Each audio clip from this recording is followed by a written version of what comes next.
Kita tahu karena krisis pangan melanda dunia, harga-harga pangan semuanya naik. Petani yang betul-betul mampu meningkatkan produksi dan ketahanan pangan. Setuju tidak? Kalau setuju, ikuti berita ini dan saya akhiri dengan prasasti Om Santi Pariwisata. Tapi ternyata sektor pertanian itu juga Bapak Ibu sekalian menjadi penyelamat kita. Terima Bapak Bumi anggota Komisi 4 PSSI, Bapak Gandus dari PSSI. Nah itu masih surplus semuanya. Maka itu mari kita bekerja sama baik di provinsi maupun kabupaten untuk mencarikan program para petani kita yang ada di Kabupaten Bandung ini. Pak Kades kita ini betul-betul kreatif gini Pak. Jadi proposal itu cepat sekali sehingga kita bisa membantu masyarakat Bandung ini dengan baik itu pupuk, sapi bertindak produktif, jujit itu sudah kita bantu sebagai negara agraris. Apalagi kita di Bali ini punya potensi yang luar biasa, terutama dari sisi sifat kita. Sifat kita ini harus kita lestarikan bersama, baik sebagian maupun sebagian masyarakat. Nah, apa kebijakan sektor pertanian secara nasional sekarang ini? Ya, kebijakannya adalah bagaimana menegakkan kedaulatan pangan kita ini. Bibit MSP yang dipilih adalah MSP 13A dan 13B. Nah, kami lebih banyak memberikan yang 13B karena permintaan dari Pak Kepala BPP waktu itu supaya yang lebih pendek karena takut terbahagi. Nah, tapi ada beberapa yang kami beri yang 13A karena prioritas 13A itu seharusnya lebih tinggi dari IPARI 32 karena dia punya pengiriman. Cuman IPARI 32 itu daunnya lurus ke atas, jadi kalau petani masih ada bengkoknya. Jadi kalau petani harus memahami betul apa keunggulan dari daun yang lurus ke atas dan bengkok. Jadi kalau kita ingin mendapat penilaian yang bagus, itu kita cari daunnya yang lurusnya.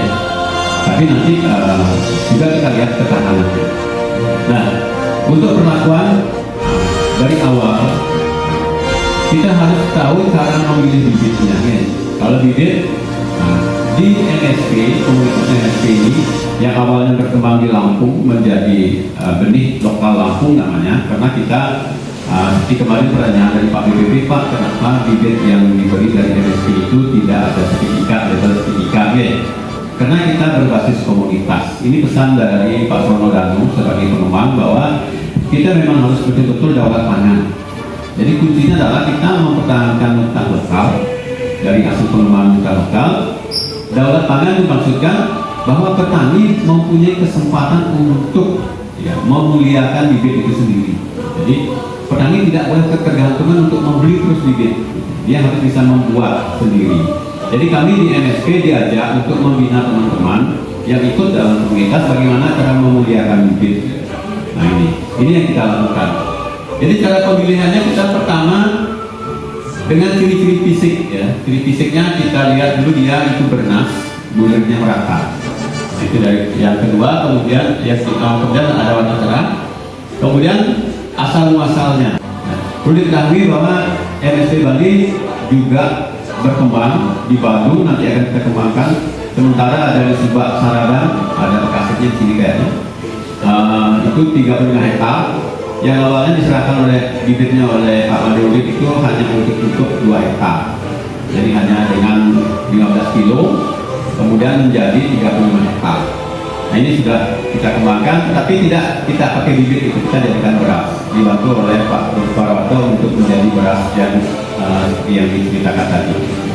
Nah, kemudian bagaimana perlakuan bibit itu kita tetap melakukan pemilahan dulu, pemilahan bernasnya dengan merendam di rendaman air garam. Jadi 5 liter air itu biasanya membutuhkan antara 2,5 sampai 3 kg garam dengan uji telur. Jadi telurnya di telur ayam bebeknya kita cemplungkan sehingga dia mengapung, bukan mengambang mengapung. Kemudian setelah indikator dari telur ini kita lihat, baru kita masukkan bibit. Sehingga hanya bibit yang bernas yang kita dapat. Nah, bibit yang kalau orang Bali bilang kembung godok gitu ya.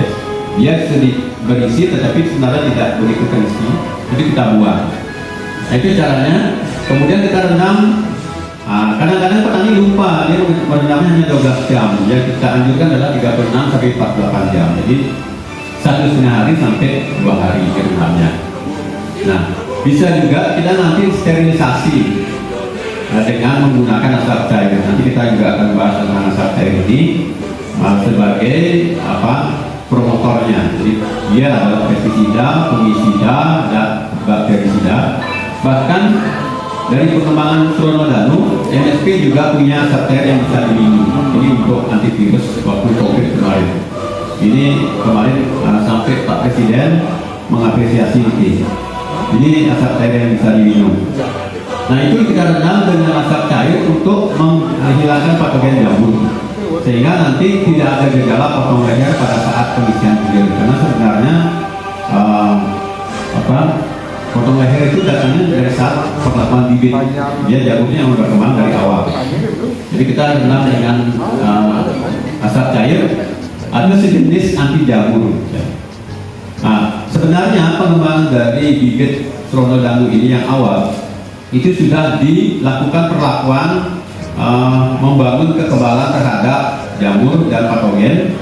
Nah, ketika diciptakan bibit ini sudah dimasukkan sejenis jamur fusarium segala macam yang berpotensi merusak, sehingga dia dipilih yang kebal, baru dikembangkan menjadi bibit. Walaupun demikian, perlakuan di lapangan selanjutnya oleh kelompok-kelompok MSP ini mungkin terjadi error, sehingga ada juga yang terkontaminasi. Nah, kemudian biasa kita tiris dulu. Setelah ditiris kita harus menyimpannya di tempat yang gelap. Nah, kadang-kadang di sini juga errornya petani tidak paham karena dia sudah terbiasa sebenarnya, tapi dia lupa. Itu tetap harus di tempat yang gelap atau kita naungin. Kalau bisa pakai bahan yang organik, daun pisang, daun padi, tutup. Ini tujuannya adalah mendapatkan efek gelap sehingga dia itu akan keluar ininya, cambarnya ya, dalam kondisi gelap. Biasanya 1 hari sudah dia itu siap. Seperti yang digambar, kalau orang Bali bilang itu biji bangkal ya, sudah mulai cair gitu ya. Itu dalam waktu 1 hari gitu. Jadi ditiriskan pagi, besok paginya sudah segitu deh. Bahkan malam jam 11 sudah dia begitu. Itu kalau kita benar melakukan perendaman dan pemilihannya. Lanjut. Nah, ini yang paling sering dilupakan di petani untuk mendapatkan pertumbuhan yang bagus itu adalah bagaimana dia menyiapkan media semai. Kalau di tempat yang ini sebetulnya adalah gambaran semua yang dilakukan di tempat yang sendiri, itu kita memakai alas terpal. Ini memudahkan nanti waktu pencabutan. Bagian bawah itu tidak yang catul sama sekali, cuma diratakan saja. Nanti kita gelar terpal sesuai dengan kebutuhan. Jadi kebutuhannya, kalau untuk media tanam kita pakai kompos. Itu 30%-nya kompos, 70%-nya tanah. Nah, ketika dulu kita coba dengan lebih banyak kompos, ternyata tidak efektif, harus ada tanah untuk mengikat akar. Jadi 30-70 dengan ketebalan 2 cm, cukup 2 jari saja. Nah, kalau lebih boleh, karena biasanya petani itu kesulitannya mengangkut kompos ke sawah, mendapatkan tanah yang bagus, atau lumpur sawah pun boleh kita pakai. Atau kita kerjakan di rumah. Kalau kita sudah biasa buat bibit di rumah, yang punya rak di rumah, terakhir dari alat tanam itu yang isi dengan bibit, sudah biasa yang taruh di rak nanti pagi yang spraykan air, sudah biasa. Nah, ini kemudian sebarannya harus dia jarang. Kalau ini digambar tidak jarang, yaitu proses termasuk rapat. Ini termasuk rapat karena kemarin ada keraguan-keraguan, pikir cari ikan tanam nggak dapat, jadi tidak bakalan dapat ikan tanam yang benar, jadi yang tambahkan bibitnya. Sedangkan media untuk membuat lahan pembibit itu terbatas, sehingga agak rapat. Nah, kalau gambar ini termasuk rapat. Yang benar itu adalah kita itu membuat media semi itu harus 25% dari luas tanah.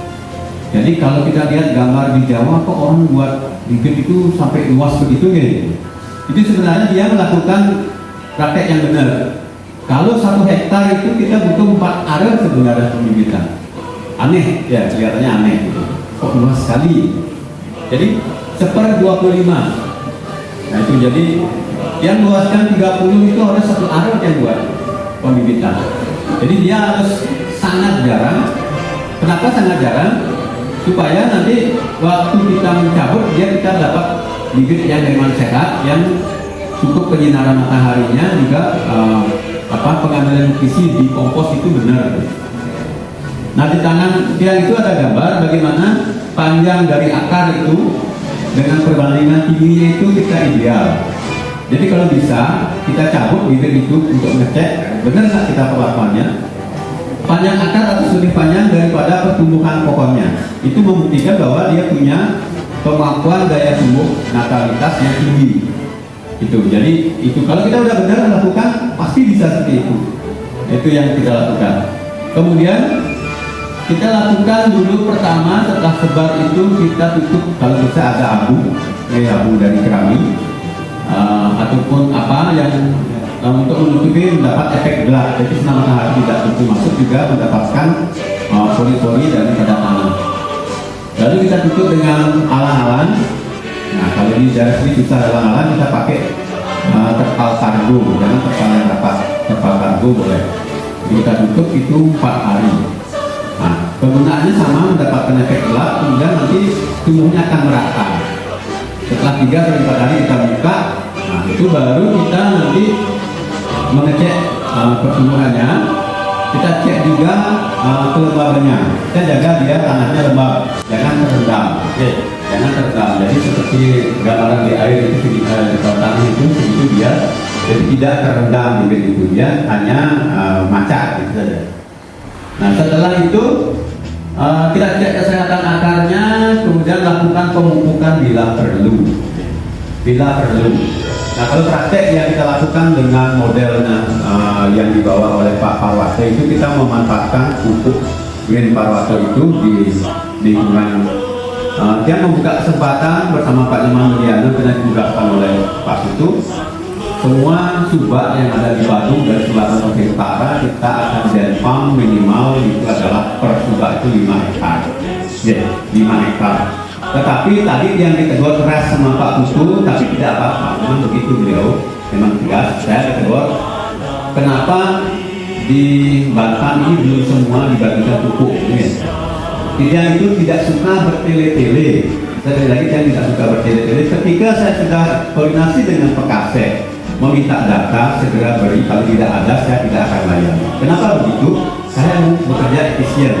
Banyak yang harus saya lakukan, tidak hanya mendampingi Badung, yang juga mendampingi dianya dengan desa, dengan MPH, Gerak Hijau, yang juga harus berkutat di kebun, yang akan membuat sebuah konsep bagaimana nanti saya membuat kebun perkotaan. Saya juga harus menata lagi beberapa kelompok yang datang menawarkan diri, kelompok pedagang, bagaimana mereka mendapatkan sayur yang kontinu dengan harga yang flat.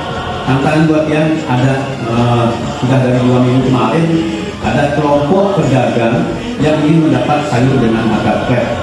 Permintaannya cabai, bawang, terong, kubis itu diminta kepada kami untuk mencari petani yang bisa membuat harga flat. Jadi harganya bukan di bawah, harga sedang.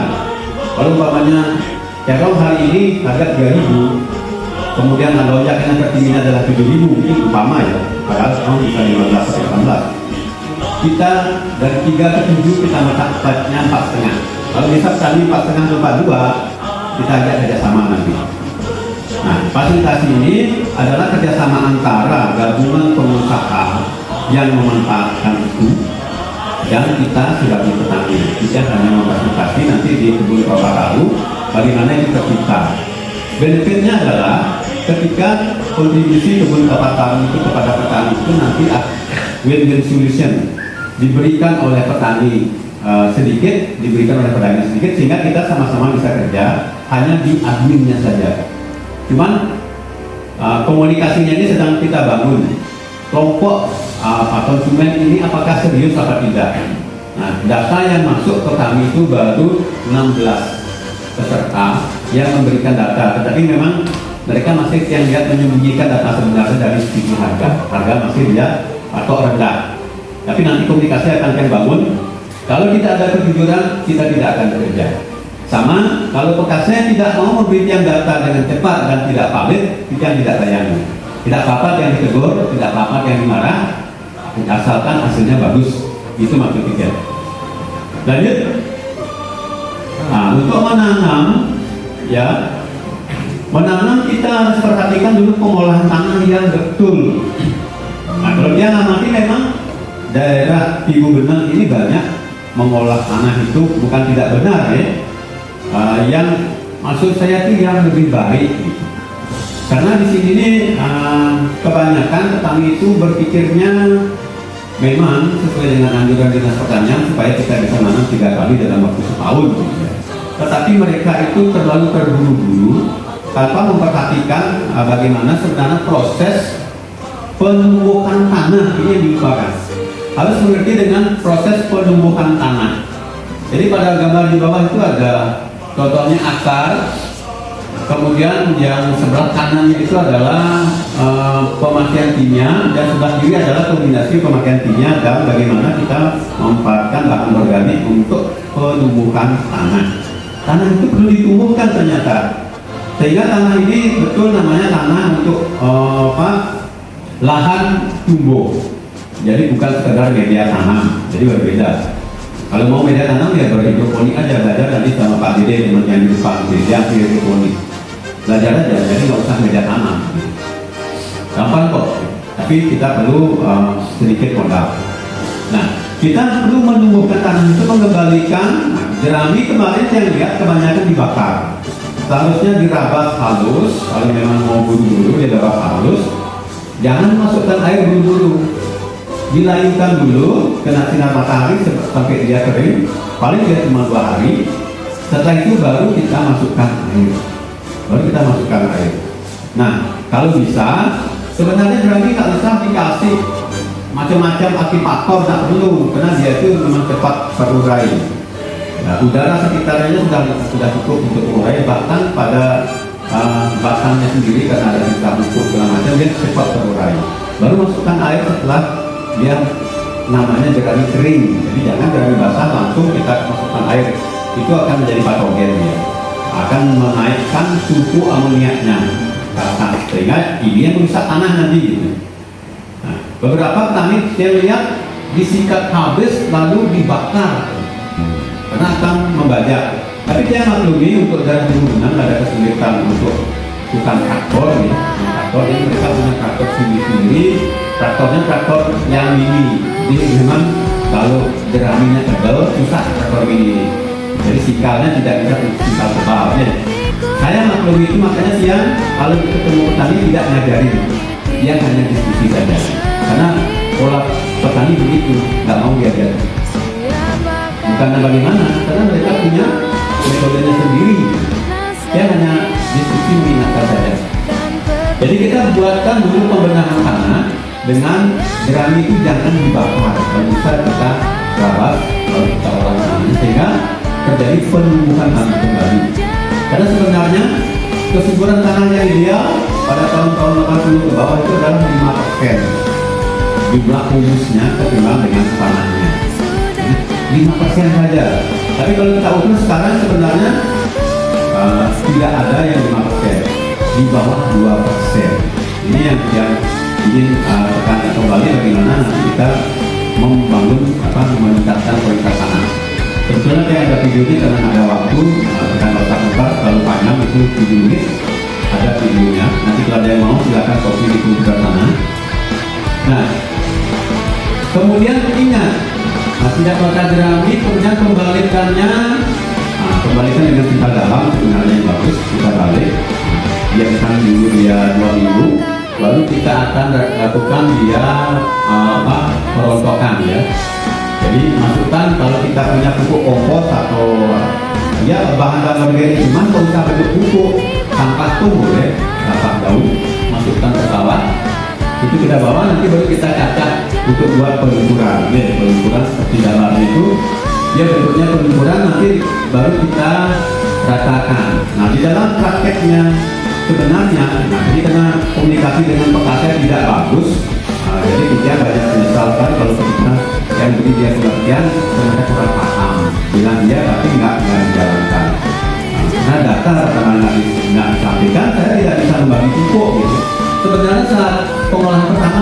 memerlukan pupuk, karena pupuk yang terutama NPK, fosfat itu adalah dia slow release namanya, pelepas lama dia. Kita pupuknya jangan setelah tanam, sebelum tanam sudah ada pupuk. Ya, jadi meningkatkan nutrisi tanah, meningkatkan mineral tanah. Mineral tanah itu ada 45%, 25%-nya air, 25%-nya udara sebagai pembentuk nitrogen. Ada itu teorinya, seperti gambar itu. Bagaimana nitrogen udara ini masuk ke tanah, makanya tidak boleh berulang tinggi airnya, harus macam-macam supaya udara bisa masuk ke tanah. Kemudian mikroorganisme dalam tanah yang juga dibantu dengan bahan kompos tadi itu membentuk nitrat. Nitrat ditarik ke akar menjadi nitrit di dalam batang padi. Nah, namanya nitrifikasi. Nitrifikasi itu namanya. Jadi ingat, pupuk NPK pertama kita masukkan sebelum tanam. Kalau zaman dulu kita gampang mendapatkan SP36 ya, itu paling bagus. SP36 tak pengolahan tanah. Ya dengan bapak kan udah biasa itu, kalau petani lain melakukannya setelah tanam, kan dia berpikirnya ngasih makan kan tanaman. Kalau dia bagaimana memberi makan tanah dulu. Jadi SP36 itu sebenarnya kita masukkan sebelum tanam. Jadi sebelum perataan itu kita rontok atau saat perataan boleh. Pengukurannya kita masukkan di SP36 dan NPK. Nah, kemudian ingat buat juga palet keliling untuk irigasinya, ya. Jadi dia intermittent istilahnya. Jadi bagaimana kita mengatur nanti pasang surutnya air ya, kita dengan mudah lakukan, sehingga pada gambar kelihatan ada genangan air pinggir itu adalah indikator. Itu jangan sampai kering tetap pada air, tetapi di atas itu adalah lumpur ya. Nah itu adalah bahan lumpurnya, sehingga bagaimana pertukaran udara itu aerasinya itu terjadi ya. Kemudian pupuk dasar sudah fosfat dan kita 3 hari sebelum tanam. Lanjutkan.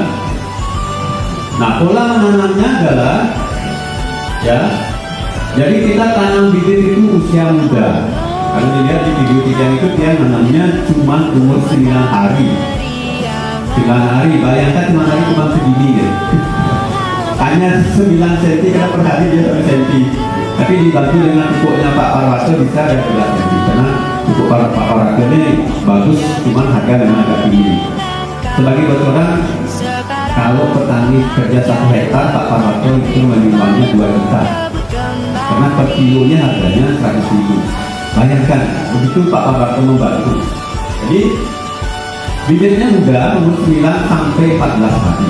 Itu yang bagus. Tapi kadang-kadang petani alasannya keong, sebenarnya nggak masuk akal menurut dia nih. Nggak ada masalah keong, nggak ada. Karena kalau kita tanam muda ataupun tanam lebih tua sama saja. Ya memang sih karena dia keras ya, naluri makannya berkurang. Keong itu sebenarnya dia itu rakus ketika kita salah. Kita tidak memperhatikan kesehatan tanah. Kalau tanahnya sehat, dia bisa memakan lumut, bisa makan lumpur bernutrisi. Jadi nggak usah makan padi. Ini teorinya. Jadi petani itu harus tahu juga. Jangan nanti yang nanam muda Pak, olah tidak kencang, tidak akul gitu. Karena di sini belum ada terbangun mindset dia. Dari mana sebenarnya keong itu datang? Kenapa dia datang? Kenapa dia makan padi? Selain itu sebenarnya ada errornya dulu. Terhadap mitos kita dulu itu, mitosnya adalah ada cerita keong emas, katanya keong emas itu mobil rezeki gitu. Adalah yang mengimpor keong emas dari Amerika Latin, dibawa ke Indonesia, ditaruh di akuarium, berpulang, tapi tanpa kontrol, sehingga dia menguasai lingkungan. Itu namanya alien species diversity. Jadi keong ini menguasai alasan keong lokal. Kalau keong lokal itu nggak merusak. Makanya ada cerita kemarin yang disebutkan juga bagaimana kita melakukan upacara nampung ya. Nah, mungkin banyak yang lupa nampung itu ketika mau didukung itu ada troso. Di dalam troso itu kan sabuk membentuk udang, membentuk jelas bergulnya. Itu sedahan tarik pasangan kan, termasuk takul sedahan tarik juga. Kok orang Bali pintar sekali ada sedahan tarik? Apa itu sedahan tarik? Ternyata adalah ekosistem. termasuk satu ini sumber nutrisinya. Di dalam umur 12 hari, 35 hari, tuyul itu mendaging bubuk ya. Tuyul, ya, bubuk mengatakan tuyul, betul. Ya. Itu adalah semua simbolis itu memberi makan kepada bayi, kemudian nutrisinya adalah dari itu yang amino. Nah ini kita harus perhatikan. Jadi petani ini harus ingat membaca maknanya gitu. Kemudian sih gitu, harus kita kembalikan. Kemudian tanamlah dengan posisi menanam tancapan dangkal. Kemudian 9 hari menanam itu sengaja dari ibu-ibu supaya dia mau ngikutin tiang. Kalau sekolah itu sama sekali nggak mau belajar harian ini. Dan kalau ibu yang bayar per hari itu 80.000, yang diizinkan dia itu mulainya jam 9 karena tadi ada 50, pulang jam 4. Tapi dia bawa makanan ini 80.000 yang bayar. Kadang 4 jam kan sawahnya 35 hari ya, itu dikerjakan 4 hari, kadang-kadang bertiga. Yang berpikir tradisi lebih grow nanti ya enggak. Yang penting saya sesuai dengan keinginan dia. Jadi hanya ditaruh saja yang benar-benar. Karena lumpur itu enggak kecengnya, aromanya begitu. Karena akar tidak bisa tumbuh ke atas, nggak ada. Akar itu turun ke bawah atau ke samping. Kalau kita tancap dalam, apalagi lumpurnya banyak, yang tancap satu, dangkal lagi. Kalau kita banyak berempat, berhimpitan, dalam lagi, dia sudah bersaing dengan temannya, sudah itu akan susah ke samping. Jadi dengan demikian dangkal dia akan cepat mengalami nutrisi karena lumpur di atas itu bagian lumpurnya lebih banyak bagian atas karena proses dari pengaturan itu. Jadi kaliumnya akan ke atasnya. Makanya kalau kita lihat di bagian sawah yang ada di natakien ya, yang ada bagian pintu masuk air atau yang bagian lebah juga disebut karena kalium itu ternyata hadir cukup cepat ya. Kalium itu dibentuk oleh alam sebenarnya dari api, dari mineral-mineral tanah, dari bebatuan, kemudian dari sisa-sisa batang-batang kayu yang melapuk asalnya dia. Sehingga kita harus memahami itu. Kemudian atur jaraknya yang ideal. Kalau Pak BPT di sini sudah biasa dengan petani dia, pertama-tamanya minta yang dahulu ya, yang legal. Nah kalau bisa pakai yang logowonya kita 25 kali 12,5 atau 13,5 kali 50. Kalau 50 cocok untuk daerah ini karena tanah ini dalam. Jadi kalau daerah utara yang beberapa daerah sedangkal tanahnya, kita jangan pakai yang 50, pakai 40. Karena ini masalah kesempatan. Dan kalau dia lebih subur tanahnya, kesempatan akar lebih normal, sehingga dia tumbuhnya bagus. Tapi kalau dia tanahnya agak kurus, kita petik yang memang agak rapat. Itu karena dia sudah kita prediksi tidak mungkin akan ada anakan lebih banyak, hanya akan menambah popularitas saja. Nah, ada perbedaan juga kalau kita melakukan jarak tanam 30 tegel dengan menggunakan sistem yang logowo ya. Kalau yang logowo kita lakukan dempam kita yang di Bokase, di Subak Bokase, itu dikawal oleh Pak Madu Parse. Itu kita pakai sistem logowonya yang seperti yang saya bilang tadi 25, 12, 50, ada juga yang 40. Nah ternyata setelah kita hitung perbedaan tegel dengan yang logowo, jumlah tancapannya itu lebih banyak yang logowo. Jumlahnya akan menjadi dari 160.000 yang tegel, ya, yang mungkin itu. Jadi kalau di sini akan menjadi 213.000. Jadi ada 30% peningkatan jumlah tancapan. Oke. Nah peningkatan jumlah tancapan ini secara hitungan kasar kan akan menambah produksi ya? Akan menambah produksi 30% peningkatan jumlah tancapan, hasil akan 30% kita harapkan naik, tetapi itu tidak mungkin tercapai. Kenapa? Karena kan kalau kita jaraknya sudah 25 ya kali 15 ya, yang jajar wayang itu rapat, berarti akan terjadi tabrakan akar. Tabrakan akar ini akan secara naluriah mengurangi jumlah anakan padi. Itu rumusnya. Jadi harapnya memang 30%. Kalau kita dengan intensif bisa memasukkan pupuknya yang benar, kemudian bisa membaca indikasinya, bisa terjadi. Nah sekarang makanya kalau Pak Parwato minta yang itu 100%, yang bingung sebenarnya Pak Taufik. 100% Pak, jangan begitu Pak. Kalau Pak mau polanya di atas 3 kali dengan mungkin baru kita bisa. Makanya dia genjot ini.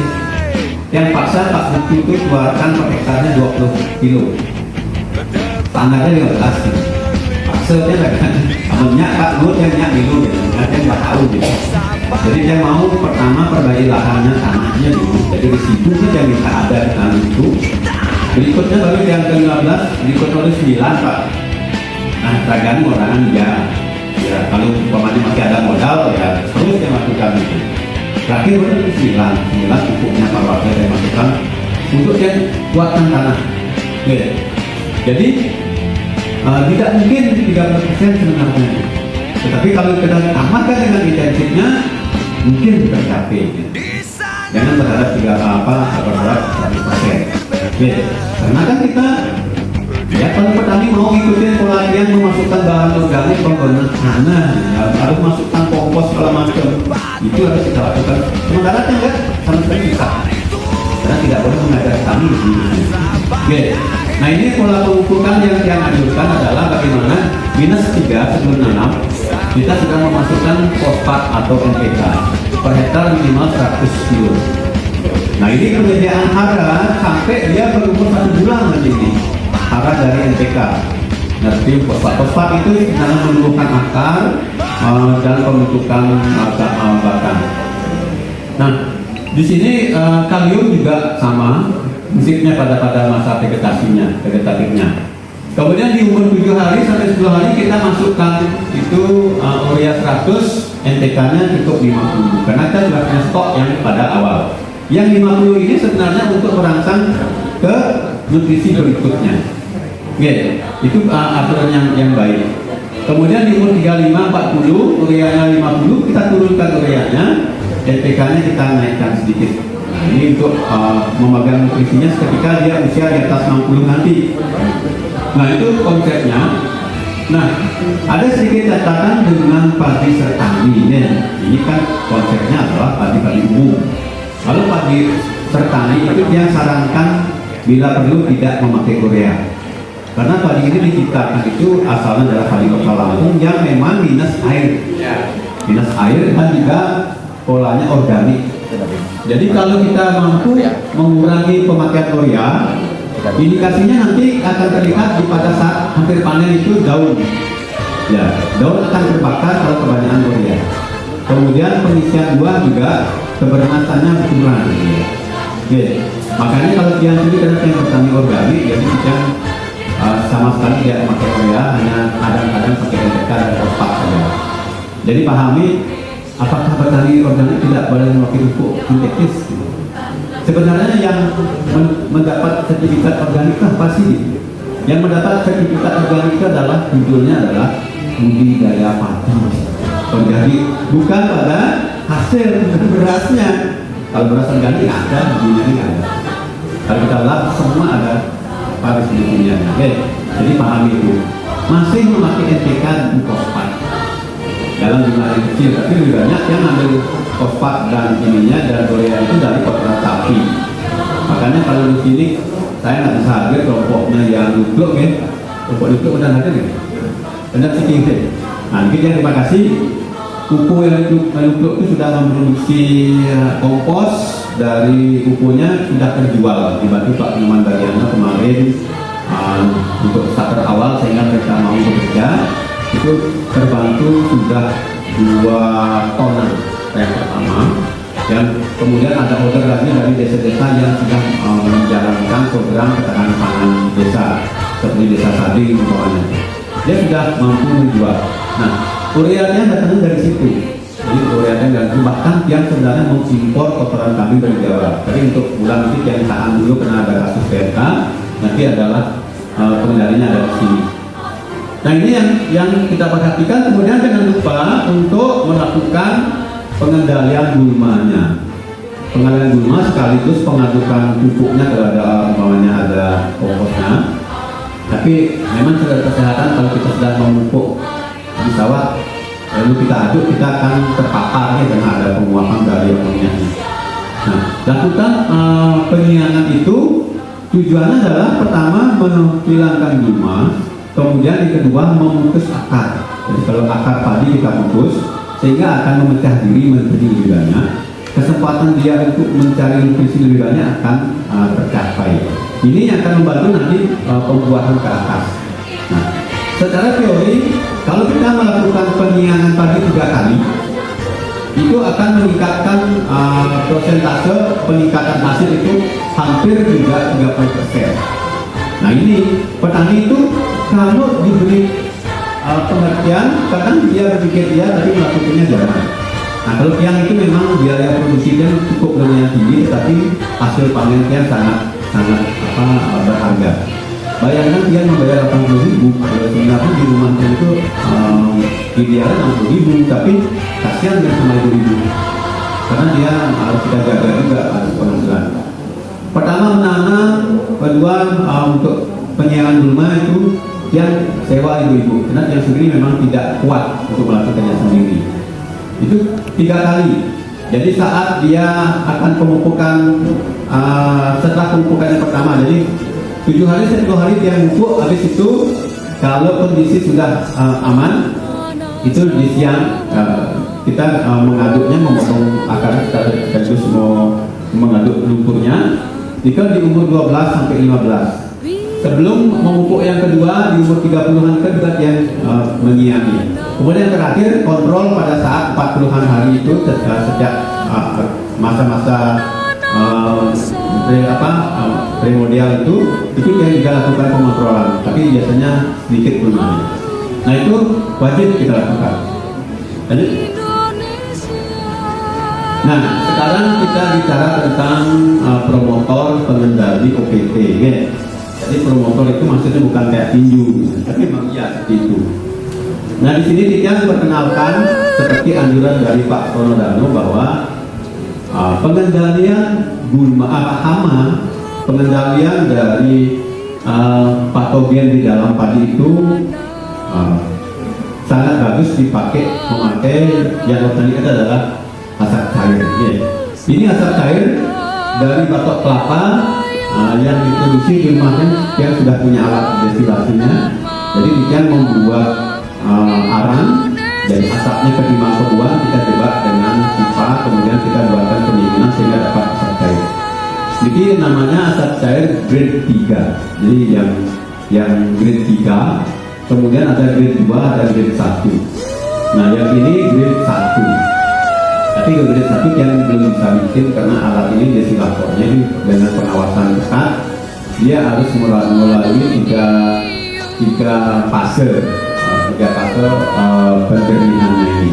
Jadi di pirolisis 3 kali ya. Di pirolisis 3 kali ini sebenarnya ini juga selain dia untuk hama juga untuk hewan peliharaan kita. Nah yang mendapat bantuan ayam tauge, yang mendapat bantuan kambing layak jadi punya ini. Tahu pakai yang grade 2. Grade 3 ini untuk pestisida, herbisida, fungisida, dan virusida tanaman. Nah, jadi kalau yang grade 2 itu bisa menjadi dia bahan penambah kekebalan daripada hewan peliharaan. Jadi kalau setiap minumnya kita bisa campurkan.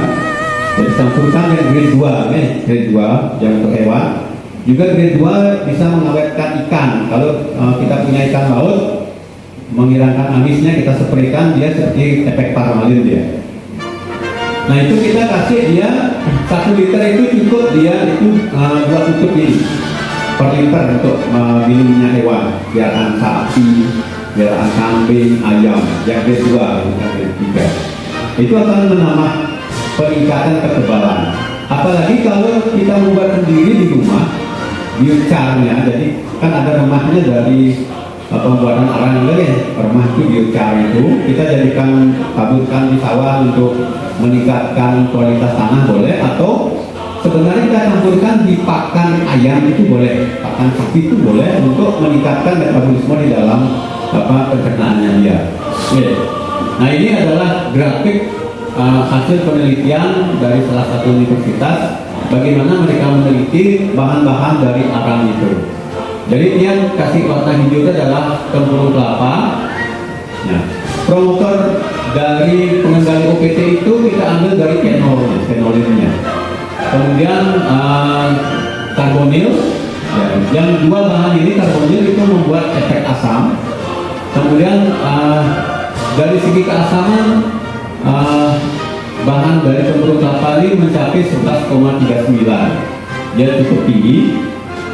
Nah, karena kita berpikir setiap racun itu di obat kimia itu ditulis asid, asam. Setiap racun, asid. Ternyata keasaman ini juga mengontrol. Jadi keasamannya dia itu ada 11,39. Nah, memang dia asam, tetapi ketika kita aplikasikan tidak akan berdampak karena kita tambah asam, tetapi akan mengurangi aktivitas dari mikroorganisme yang berdampak membuat kondisi asam, atau sirkulasi udaranya, ya, power of hidrogennya, pH itu bekerja. pH itu tingkat dari power of hidrogen, ya. Jadi kalau udara itu masuk ke dalam tanah sehingga dia melakukan asimilasi situasi dengan benar sehingga asam tanah itu terkontrol. Makanya penting laki-laki jangan terlalu menggenangi tubuh air.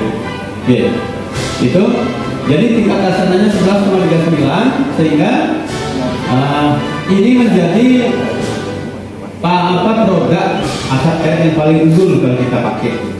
Selain jenis-jenis kayu yang ada lainnya. Nah, kita di Tabanan tergabung dalam bakteri Pertiwi juga membuat asap air yang kita ambil dari kita melakukan kegiatan bersih-bersih sungai setiap akhir bulan di Tabanan. Kita akan dapat limbah bambu banyak yang aneh-aneh juga. Itu kita potong kecil-kecil, kita pebisnis di rumahnya Pak Putu, beliau Pak Yasa namanya. Nah, kita punya di sana itu penangkaran burung itu halbal. Nanti kalau Kepala Dinas juga ingat ya, Bapak Latu ya. Nah, nanti ada anggaran katanya ya. Nah, itu yang di sana sebagai penangkap dalam teknologinya. Ya. Jadi Pak Anies sudah pernah jangan dapat kabar karena sedikit anggaran. Tiap-tiap ini juga yang ada gangguan situs ada barang. Di situ yang luar juga. Oke, coba lagi. Nanti kita akan buat juga dari sana sudah bikin dan sudah kita bikin. Ya, kita jadikan bahan ini sebagai modal untuk membeli situs memelihara tipe abang. Oke, lanjut. Nah, ini kombinasi laporan dari bagaimana efektivitas asap cair dan biochar itu untuk stamina unggas dan stamina dari sabar manusia. Oke. Yang ini adalah di unggasnya, jadi sekian nggak usah baca. Itu ada laporannya bagaimana aplikasinya nanti di unggas. Lanjut. Nah, yang sebelahnya, nah ini yang bagian akhir. Kita sudah berakhir ini. Nah, ini adalah model kegiatan kerjasama produksi. Kekhawatiran dari petani selalu pada bidang bagaimana hasilnya terserap dengan harga yang baik, betul-betul petani itu disejahterakan. Ini adalah model bentuk yang kita bangun dengan PT Padi Alam Semesta. PT Padi Alam Semesta membuat beras namanya kita kasih branding Cipar. Beras Cipar, yang waktu dihubungi oleh Pak Putu Parwata karena kita tim diantar oleh Pak Maman Bagiana, beliau mengajak dia untuk tolong bantu dampingi petani. Ikian itu pertama kali agak bingung juga dengan pembicaraan Pak Putu bahwa peningkatannya 100%. Kayaknya Pak Putu ngajak petani bingung petaninya. Akhirnya saya terima saja, tapi dia punya sedikit catatan. Bapak ini orang politik juga orang bisnis. Bapak mau kerjanya ini konsepnya politik atau bisnis? Karena Pak Putu bilang itu bisnis, saya langsung saja. Pak bisnis Pak harus izin bahas. Akhirnya beras ini sudah berizin. Ini ada izin Kementannya. Sudah punya izin edar, walaupun dia ini adalah beras lokal. Beras yang ada di depan ini hasil produksi dari Subak Malaysia yang ada di sebelah. Oke, Gandu. Ini hasil produksi. Kita aturan dari perdagangan beras itu kalau kita mengikuti sebagai sisi usaha padi alam semesta punya Pak Mutu, kita mengikuti. Pertama kita MOU dengan Subak. Makanya nanti yang dampingi itu kita buat MOU yang bisa KTP itu berasnya kita yang memproduksi untuk beras cepat. Karena tuntutan dari peraturan yang ada, perusahaan itu lebih banyak yang melanggar tentang dari mana berasnya dia. Makanya ketika tadi bilang tadi beras Bali itu dari dijual dalam negeri dari Putih Bali itu nggak benar. Dia kan ada melakukan MOU dengan kita.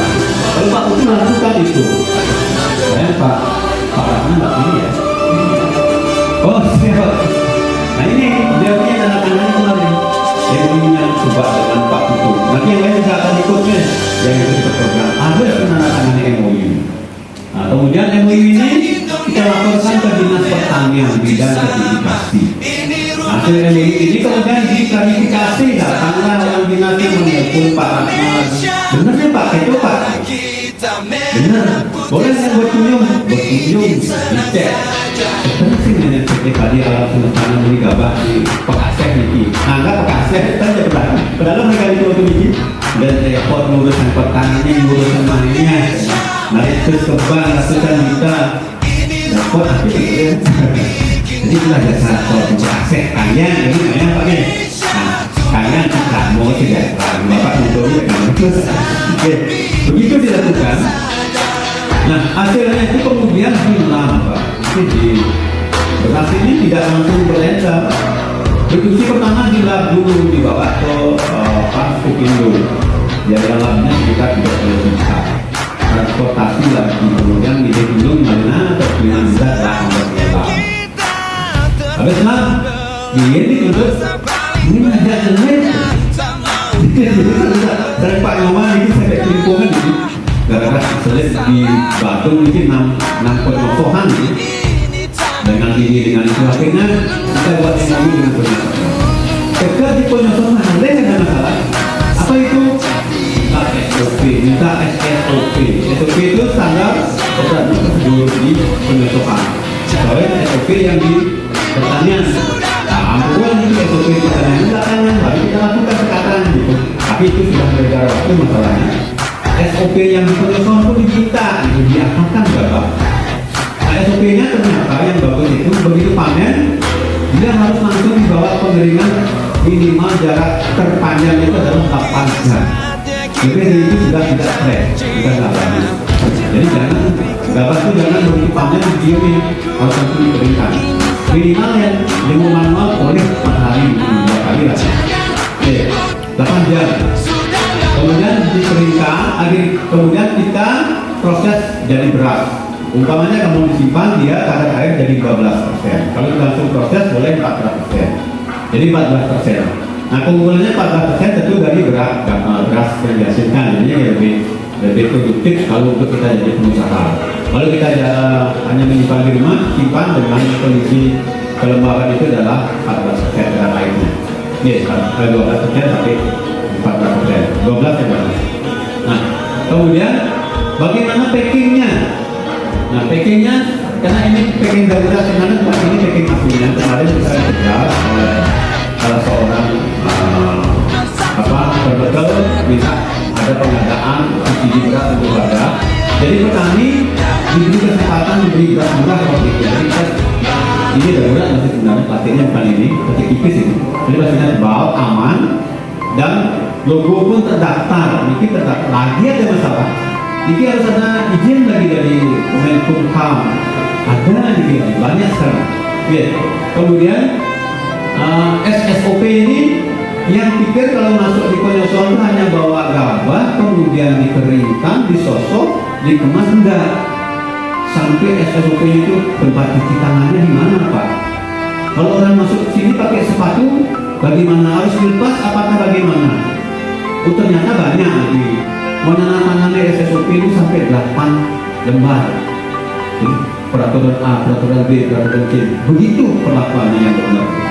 Nah, ini dilakukan semua di PT Padi Alam Semesta. Jadi betul kita melihat sisi bisnisnya, win-win solution dengan petani, sehingga di PT Padi Alam Semesta ini beliau membeli padinya standar di atas penapas. Karena kemarin sebenarnya apa? Laporan dari Pak Pekaseh tidak sanggup menjual dalam bentuk gabah. Pak Putu sudah memberi kesempatan melempar dalam bentuk gabah. Standar harga bulog, jadi standar harga bulog.